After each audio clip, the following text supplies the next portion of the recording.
로마서 9장. 내게는 늘 지고 다니는 큰 슬픔이 하나 있습니다. 여러분이 그것을 알아주었으면 합니다.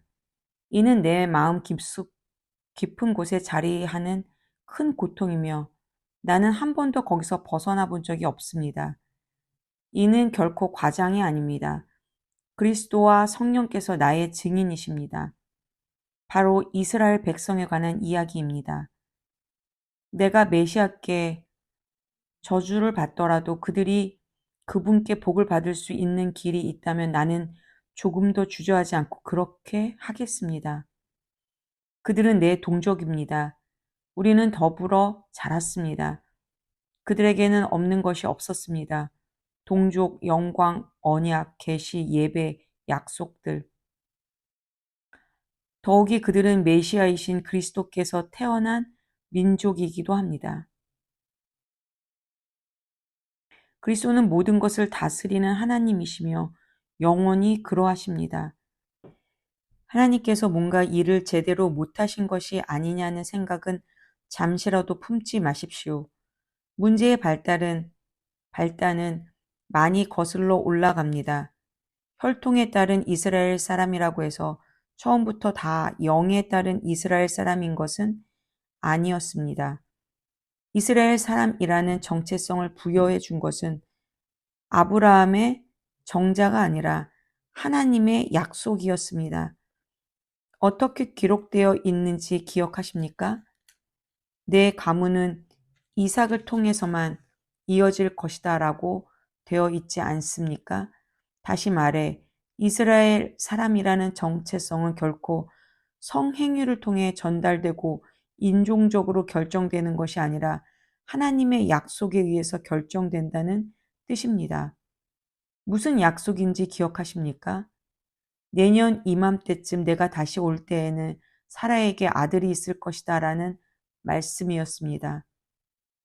그때만 그랬던 것이 아닙니다.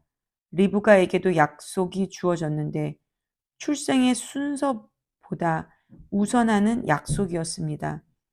리브가가 우리 모두의 조상인 이삭의 아이를 가졌을 때, 또 그 아들이 아직 아무것도 모르는 선도 악도 행할 수 없는 태아였을 때, 이미 그녀는 하나님에게서 특별한 보증의 말씀을 들었습니다.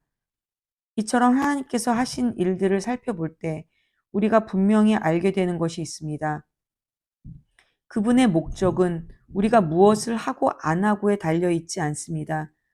그것은 이루어질 수도 있고 안 이루어질 수도 있는 그런 것이 아니라 그분의 결정에 의해 결정되고 그분의 주도로 확정된 확실한 무엇입니다. 하나님은 리브가에게 너의 쌍둥이 중에 둘째가 첫째보다 뛰어날 것이다 라고 말씀하셨습니다. 후에 이 말씀은 나는 야곱을 사랑했고 에서는 미워했다는 딱딱한 경고 형태로 등장합니다. 이것을 두고 우리가 하나님은 불공평하시다고 불평할 수 있을까요? 부디 성급하게 판단하지 마십시오. 하나님은 모세에게 이렇게 말씀하셨습니다. 자비도 내가 베푸는 것이고 긍휼도 내가 베푸는 것이다. 다시 말하면 긍휼은 우리의 동정어린 심정이나 도덕적 노력에서 비롯되지 않고 하나님의 자비에서 비롯된다는 말씀입니다. 하나님께서 바로에게 하신 말씀도 같은 요지의 말씀입니다. 나는 나의 구원 능력이 펼쳐지는 이 드라마에서 너를 단역으로 쓰려고 골랐다. 이 모든 이야기를 한마디로 하면 결정권은 처음부터 하나님께 있다는 것입니다. 하나님께서 일을 주도하셨고 우리는 그 일에서 좋은 역할이든 나쁜 역할이든 우리의 역할을 할 뿐입니다. 이렇게 이 일을 제기하시렵니까? 모든 것을 다 하나님이 결정하시는 것이라면 어떻게 하나님이 우리에게 책임을 물을 수 있단 말인가? 큰 결정은 이미 다 내려져 있는데 대체 우리가 할 수 있는 것이 무엇이란 말인가? 대체 여러분은 누구이기에 이런 식으로 하나님에 대해 이러쿵저러쿵 할 수 있다고 생각하는 것입니까? 사람이 감히 하나님을 문제 삼을 수 있다고 생각합니까? 진흙이 자기를 빚고 있는 손을 향해 왜 당신은 나를 이런 모양으로 만들고 있습니까? 하고 묻는 법은 없습니다. 한 진흙덩이로는 꽃을 담는 병을, 또 다른 진흙덩이로는 콩조리용 항아리를 만들 수 있는 완전한 권리가 토기장에게 있는 것이 분명하지 않습니까? 하나님께서 당신의 노여움을 보여줄 목적으로 한 모양의 도기를 특별히 고안하시고 당신의 영광스러운 선을 보여줄 목적으로 또 다른 모양의 도기를 정교히 제작하셨다는 것에 대체 무슨 문제가 있을 수 있겠습니까? 전자나 후자나 또는 두 경우 모두에 유대 민족에 해당될 때가 있었고 이는 다른 민족들의 경우도 마찬가지입니다. 호세아가 이를 잘 표현해 줍니다. 내가 이름 없는 사람들을 불러 이름 있는 사람들로 만들겠다. 내가 사랑받지 못한 사람들을 불러 사랑받는 사람들로 만들겠다. 사람들이 이 하찮은 것들이라고 퍼붓던 그곳에서 하나님의 살아있는 자녀들이라고 불리게 되리라. 이사야도 이런 사실을 역설합니다. 해변의 모래알 하나하나에 다 숫자가 새겨지고 그 합한 것에 하나님이 택하신 사람들이라는 라벨이 붙더라도 그것들은 여전히 숫자에 불과할 뿐 이름이 아니다. 구원의 택하심을 통해 오는 것, 하나님은 우리를 수로 세지 않으신다. 그분은 우리를 이름으로 부르신다. 산술은 그분의 관심이 아니다. 이사야는 앞날을 정확히 내다보며 이렇게 말했습니다. 능하신 우리 하나님께서 우리에게 살아있는 자녀를 유산으로 남겨주지 않으셨더라면 우리는 유령 마을처럼 소돔과 고모라처럼 되고 말았을 것입니다.